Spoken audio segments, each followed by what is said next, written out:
For years, the payment left my account on the first of every month. Same amount. Same note in the transfer field. House contribution. No one had ever called it rent out loud. That would have made the arrangement feel too formal, too transactional for a family home. But it behaved exactly like rent. If I was late, my mother noticed. If expenses came up, repairs, utilities, groceries, the amount quietly adjusted upward. It started after college when I moved back home, temporarily. The agreement was vague: help out while I got stable. Then stability arrived. But the arrangement stayed. At family gatherings, my mother liked to say, "At least one of my kids is responsible." She would smile when she said it, like it was praise. I used to think it was. My brother Daniel had a different gravitational pull in the house. Everything around him came with softer edges. When he struggled, people said life was hard. When I struggled, people said I needed to plan better.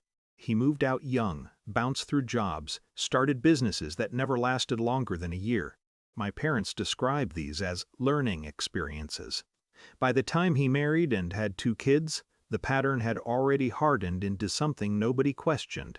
When his family moved back into my parents' house, it was described as temporary, just until they got back on their feet. The first week felt crowded but manageable. Toys appeared in the living room, the fridge filled faster. The laundry machine ran constantly. My mother said it reminded her of when we were little.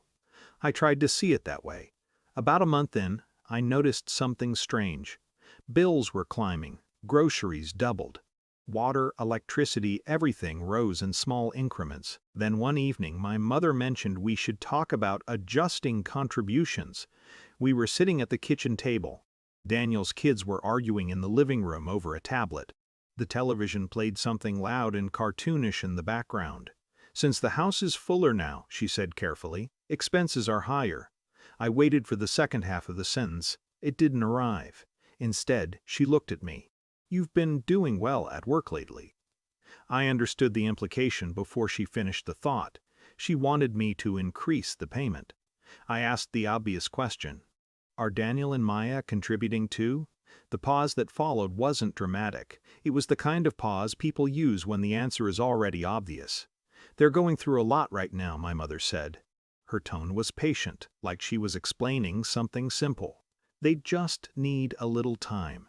The kids screamed from the living room as one of them knocked something over. My mother sighed and stood up to check on them. The conversation, apparently, was finished. For a while I tried to keep the math in my head balanced. Maybe Daniel would start paying soon. Maybe the arrangement was just temporary, like everyone said. But weeks passed and nothing changed. The house got louder. The kitchen got busier. And the next month my mother sent a message reminding me about the new payment amount. Higher. That was the moment something inside me stopped negotiating. Not angrily. Not even dramatically. Just quietly. It was the realization that fairness had never been the system operating here. I had mistaken reliability for respect. After that, I didn't argue. I didn't bring it up again. Instead, I started moving things. Important documents went first: passport, work files, insurance papers, then smaller things, books from my shelves, a few boxes of clothes. If anyone noticed, they didn't say anything. The house was too busy now. Daniel's kids filled every room with motion. My brother took phone calls about new business ideas at the dining table. My mother cooked for 6 people instead of 3. In the noise, my quiet rearranging went unnoticed. A month later, I signed a lease for a small apartment 20 minutes away. The rent was almost identical to what I'd been paying my parents. The difference was simple. This one came with a door that belonged to me. I moved on a Tuesday afternoon. Daniel's family had gone out somewhere, soccer practice, I think. My mother was visiting a friend. I loaded my car in 3 trips. By evening, the room I'd lived in most of my life was mostly empty. The walls looked oddly pale where furniture had stood. I closed the door behind me and drove away without announcing anything. That night, the new apartment smelled faintly like fresh paint and cardboard. It was quiet. Not peaceful exactly, just quiet. I slept longer than usual. 3 days later my phone rang, my mother. I already knew what the call was about. "The payment didn't come through," she said. Her voice carried the same assumption it always had. like we were discussing a delayed package. I let a few seconds pass. "Oh," I said. "That's because I moved out." Silence. "You what?" "I moved into an apartment." Another pause, heavier this time. "Since when?" "A few days ago." The confusion in her voice slowly shifted into something sharper. "Well, what about your contribution here?" I kept my voice steady. "I don't live there anymore."